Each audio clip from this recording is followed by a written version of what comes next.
One misty morning, Aruk climbed a cliff and noticed something strange. The ceratopsian herds were gone. The rock antelopes had vanished. Birds were fleeing in long streams across the sky.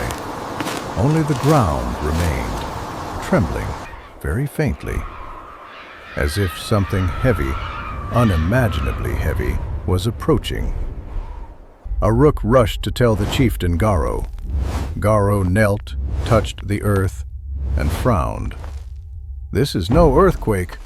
Something with the weight of a mountain is walking." That night, a deep roar echoed from the southern forest. Too long, too powerful to be any animal they knew.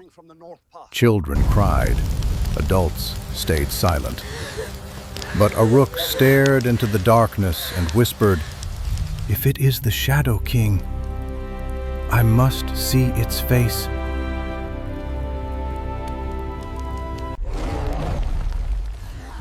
The next day, the trembling was stronger. Dust fell from the cave ceiling. Water rippled in the stone bowls. Then the creature emerged, a towering silhouette against the tree line. Tyrannosaurus Rex. Its jaws glistened with teeth like polished bone. Its yellow eyes scanned the valley. It sniffed the wind. The scent of the Ka-Lor village drifting toward it. A few hunters gripped their spears. Aruk stepped forward instead, heart pounding, but refusing to step back. He threw a spear. The spear snapped on impact. The T-Rex barely flinched. A tiny scratch formed above its eye. Then it turned and locked eyes with Aruk. For a moment, time froze. A boy and the tyrant of the prehistoric world stared at one another. The Shadow King opened its jaws and unleashed a roar that shook the cliffs. That night, the tribe gathered around the great fire. Elder Cerise spoke, her voice trembling like wind through ancient stones. "Long ago, we too faced the Shadow King, and we fled. This valley was our home only when it was gone." A hunter muttered, "Do we flee again?" Silence. Aruk stood. "We have abandoned our home too many times. If we cannot make it leave, then every generation will keep running." His words startled the tribe. He continued, "The Shadow King is stronger than us, but fire, shadows, sound together. It has never faced such things all at once. It was a plan born from desperation, but it carried a spark of hope."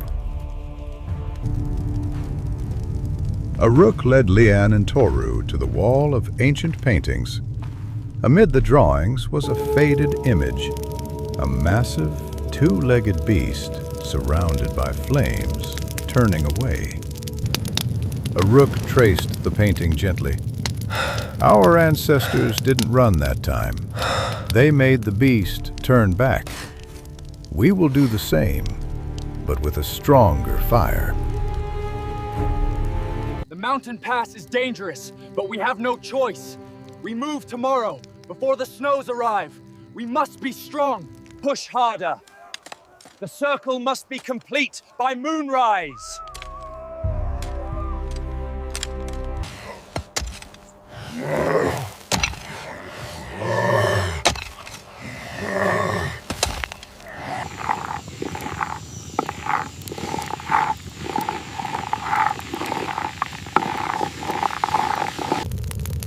The tribe dug trenches across the valley floor.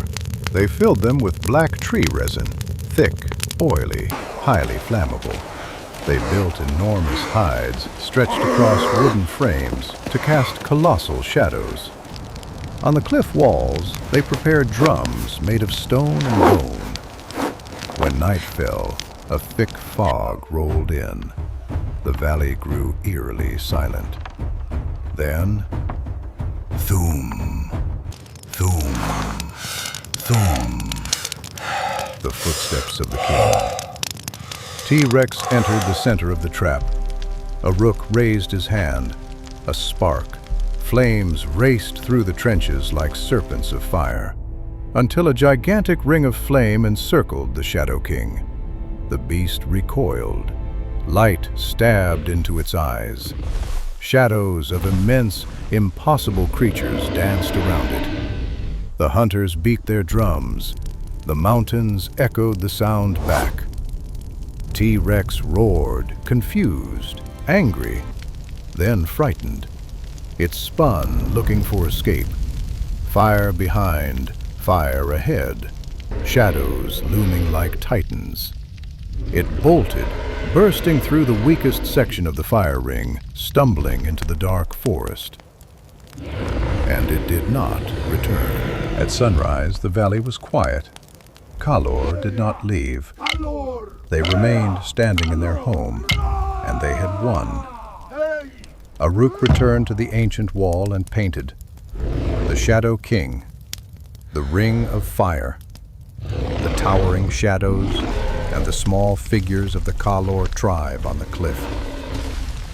From that day onward, every child grew up hearing the same lesson. No monster is truly unbeatable. Only forgotten wisdom makes it so.